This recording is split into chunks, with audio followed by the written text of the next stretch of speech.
Oh, we can start. Hi everyone, welcome to ELI, the place where you get your daily dose of inspiration for entrepreneurship. And today we have with us Miss Nidhi Singh, co-founder at Samosa Singh.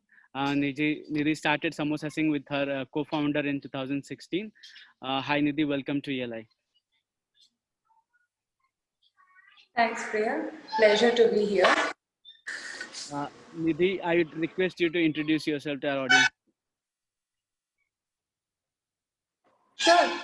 So, first of all, not sure how many of you are aware of Samosa Singh. We are a small startup. We started in Bangalore and now expanding into Hyderabad as well. So, Samosa Singh was started 4 years back, 2016, with the idea of addressing the huge market gap that we had in of Indian snacks, primarily samosas. And we've now grown as a company and we are just spreading our wings apart. Before we get into the business, just about me, I started, before starting my own venture, I was working in, I'm a scientist by training and biotechnologist. Was working in a US based healthcare company taking care of the entire sales and marketing. And I worked for almost 10 years before I quit the company to start Samosa Singh, where we thought we had the huge market potential and we wanted to embark on something of our own. Okay. Tell us in detail about Samosa Singh, what kind of reach you have, what is the size of the business? So actually, Samosa Singh, it started as a realization. It was not something. So I was, I just started my job and I was working in Gurgaon. And Shikhar, who's the co-founder of Samosa Singh, he was actually in Hyderabad.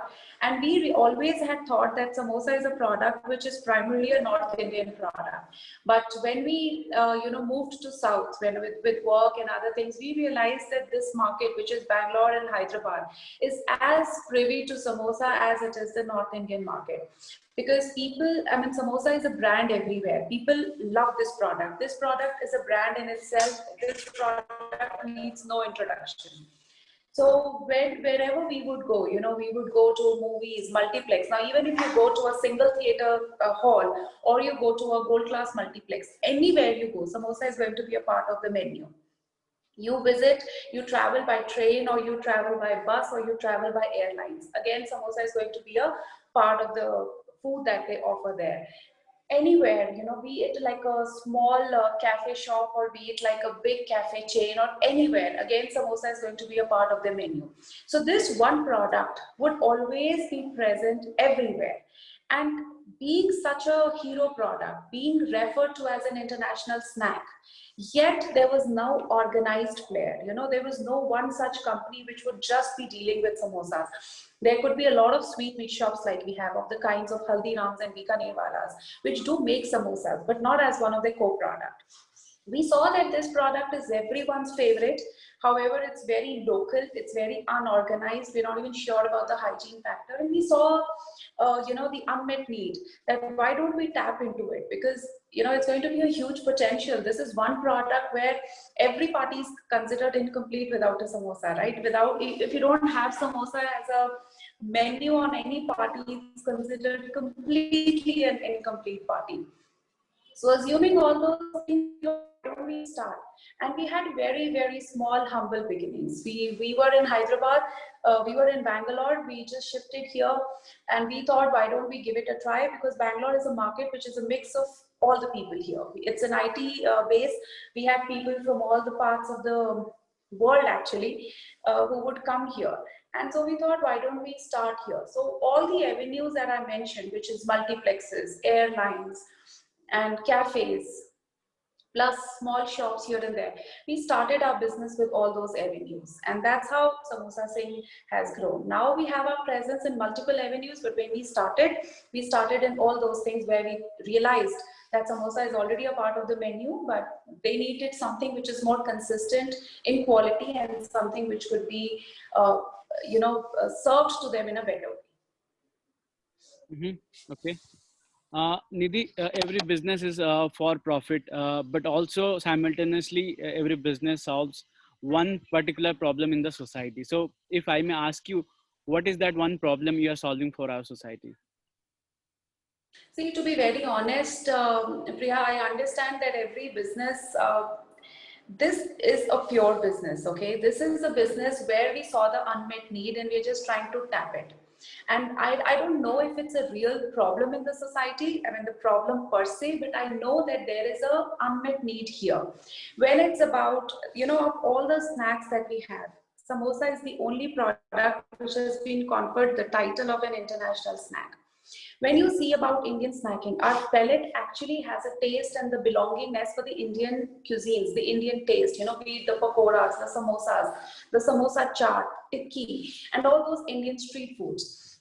Yet there is nothing organized in this. I mean, say pizza, for example, right? It's not Indian. Yet you have so many brands here organizing that. When it's about, you can say Chinese cuisine, again, there are multiple brands doing that. Burgers, which is an American cuisine, again, so many brands organizing that. But why not something done for an Indian product, which itself has found its love across, not just in India. So we just thought of that, and that was the entire thing that we were targeting. That we would want to target samosas. We would want people, not just in India, but even outside, to know what samosa really is. Can that also be automated? Can that samosas be made consistent? Can there be a huge scale? Then can there be a huge volume? So considering all of that, that's the problem that we are trying to solve.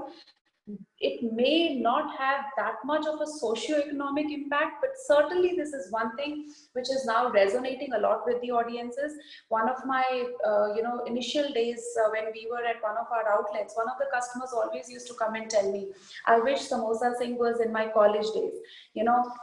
I always wanted to take my friends or my girlfriend out for date, but I had to forcefully go into a little expensive place, because having a samosa by a roadside would not be termed as very fancy.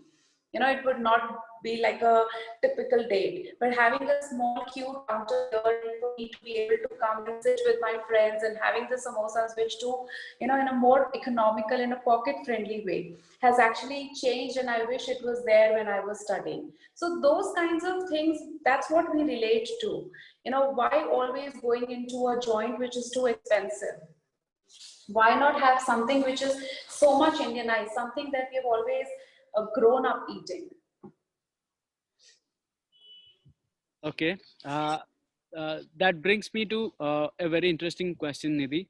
Um, since you spoke about organizing of Indian cuisines, uh, we have seen some examples in recent times as well. For example, Wow Momo was a big success, and then Chai Point, Bikaner Wala, Goli Bada Pav, uh, to name a few. These are all into the similar. They're just focusing on one particular item and organizing it. So you being a stakeholder in this particular industry, what are the other areas that are vacant that other entrepreneurs can jump into and make a venture out of it? See, it all depends. See, I mean, to be very honest, if you really ask me, this is not something that someone wants to do and they jump into. It's not like a project. So, Priya, anything that you're passionate about, it could be as simple as a biryani. There are multiple players of biryani across, but yet there are some players who may have just started and yet make it big. So it really doesn't matter which product do you want to pick up. But I think one thing is for sure, with all these things going in the market, people are now becoming very conscious of what they want to eat.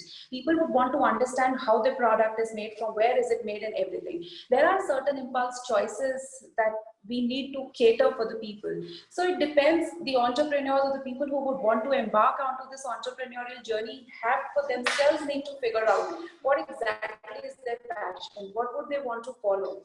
Are they ready for all the challenges that come along the way? And if it's a yes for all those things, trust me, it doesn't really matter if it's a chai or a coffee or a biryani or a samosa, because the challenges that you face are almost of the same level. It's just about having that passion to be able to take up, because remember, as much as a single product is tempting, it's equally challenging to be able to scale a business with just one product, because people need variety. So you have to bring about a lot of pivots within the business to be able to be sustainable and, be relevant in the industry going forward. Okay. Speaking of challenges, Nidhi would like to know what are the challenges you have faced while building and growing this venture. Also, take us through your journey from the day one. It's actually, the challenges never stop. We are still learning. Every day is a new challenge. Some days are tougher, some days are smooth. So we have faced multiple challenges across. And I think for any entrepreneur who are listening to this or who would want to this, I would not give any rosy picture. Okay, starting something is really, really challenging. So you have to get off your comfort zone. You have to get rid of it. So it's more like, and we are first-time entrepreneurs. Okay, this for me and Shikhar, this was our first venture. Yes, we are husband wife, and we always have that kind of bonding, which becomes comparatively easier as opposed to having two friends or just partners. But at the same time, you learn through the journey. There's nothing, someone can't teach you about entrepreneurship. So same thing happened with us. I mean, like I said, we started very, very small. We knew we had to embark on this journey of manufacturing samosas. One thing was very sure when we started, that we wanted to own the samosa manufacturing. There are multiple companies. What they do is they procure various materials and assemble it and then sell it. We wanted to make everything in-house. We wanted to make the samosas, and not just the samosas, but everything that flow through the process. It could be the samosa chaat ke liye, chole, gravies, or whatever. We wanted to own the manufacturing, and that's the first step we did. So we actually had this idea back in 2007-8. It was way too early before we started, and we kept thinking through this, came into our mind, but kind of never left us. Why? Because we thought that the product had a huge market appeal. And we started, Shikhar quit his job much, much before we started samosas. He quit his job in 2015 mid itself, when, we were very clear that yes, we wanted to do it. And why quit the job when you don't even have a place or you don't even have a name? Was because if you're too passionate about something, don't have two options, while working and then doing it. It's like you're already preparing your mind that I have a backup. Business should be primary and not as a backup. So he quit the job. We started with a very small kitchen of about 300 square feet, a very small kitchen. And we hired two cooks, and we told them to make samosas. And we wanted to make samosas which stay crispy for a long period of time. We asked a lot of people, what do you seek in a samosa? What do you call a samosa? For them, anything which is triangle or filled with something which is and stays crispy is what they call samosa. There are certain places where they even have a potli samosa. So to be very honest, it doesn't matter what shape it is. What matters is the crust, what is inside, and the overall texture of the product. Fried, it should be indulgent. It should be indulgent yet not greasy. You don't want the oil dripping. And it definitely has to stay crispy. And that was the biggest USP. That's why these roadside vendors who serve samosas, people have it then and there. By the time they pack it, take it home, it kind of loses its charm. And that was the challenge we were trying to solve, how to make sure that the samosas stay crispy for an extended period of time without having to add any preservatives. So we kept doing a lot of R&D. And after 6-7 months of hardcore R&D, we decided that when we were really sure that now is the time, we opened up a small outlet, and that's how Samosa Singh began. When we opened the outlet, I would actually man the counter. Shikhar would support in the back-end operations and making sure that the things were done well. And we actually built a lot of customers for life.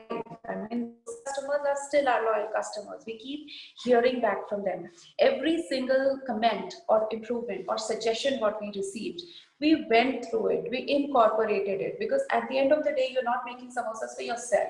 You're making it for the public. You're making it to match up to their palates. So we considered every single whatever suggestions we got, we kept improving on it, and that's how we started.